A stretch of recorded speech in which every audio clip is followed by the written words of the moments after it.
multiple times, sa tingin mo ba hindi ka magsasucceed? Tuloy-tuloy lang. The more you try, the more chances of winning.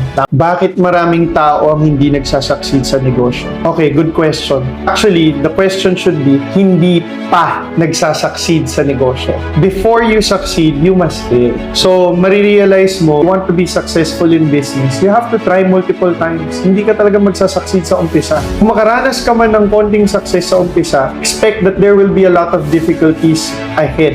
So that you understand that business is really hard. Ngayon, kaya karamihan, iniisip nila, hindi sila nagiging successful because they stop. Once you stop, obviously, you won't see yourself successful, diba? Pero, yun lang yun. Ang tanong is, bakit hindi pa? So, keep on trying. Kung medyo nalugi man or whatsoever, syempre, ang tawag natin dyan, tuition fee sa pagnenegosyo. So, the next time na pumasok ka sa negosyo, kung ano man yung natutunan mo in the past, gagamitin mo na sa current na negosyo mo para hindi ka na mag-fail ulit. Ngayon, kung nag-fail ka at may bago ka na namang experience, bangon ulit. Tapos gawin mo ulit. Imagine if you try it multiple times, sa tingin mo ba hindi ka magsasucceed? Tuloy-tuloy lang. The more you try, the more chances of winning. Tama.